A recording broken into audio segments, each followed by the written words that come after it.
Hello guys, welcome to Sarth Show.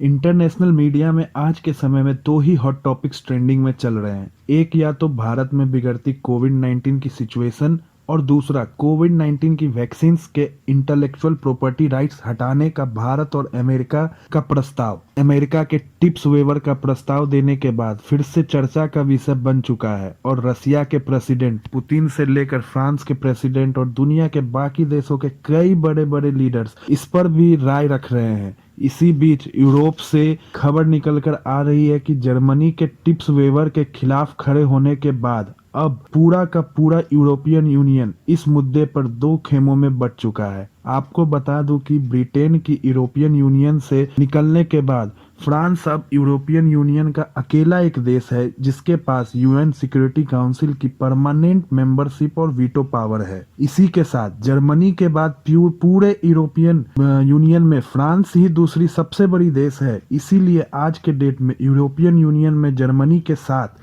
France का भी दबदबा है।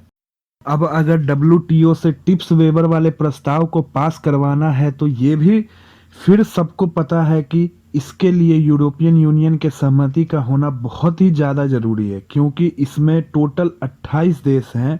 अब 28 वोट्स डब्ल्यूटीओ काउंसिल में मायने रखता है, मगर इस विषय पर यूरोपियन यूनियन में अब सहमति बनती नहीं दिखाई दे रही है, क्योंकि यूरोपियन यूनियन के दो देश फ्रांस और जर्मनी दोनों ही इस मुद्दे पर आमने सामने आकर खड़े हो गए हैं। दरअसल कई मीडिया हाउसेस की रिपोर्ट सामने निकलकर आ रही है कि फ्रांस के राष्ट्रपति ने सामने आकर भारत और साउथ अफ्रीका के डब्ल्यूटीओ में टिप्स वेवर वाले प्रस्ताव को अपना समर्थन दे दिया है। रिपोर्ट्स के मुताबिक फ्रांस के प्रेसिडेंट विजिट पर एक सेंटर गए थे, जहां पर उन्होंने मीडिया को संबोधित करते हुए ऐलान किया कि कोविड-19 की इंटेलेक्चुअल प्रॉपर्टी राइट्स हटाने वाले प्रस्ताव का मैं समर्थन करता हूं। हमें कोविड-19 की वैक्सीन्स को पूरे विश्व की बेहतरी के लिए लगाना चाहिए।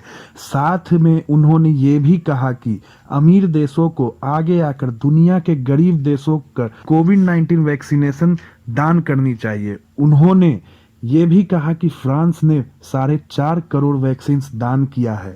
उन्होंने ब्रिटेन, अमेरिका को भी कहा कि उन्हें भी ऐसा करनी चाहिए।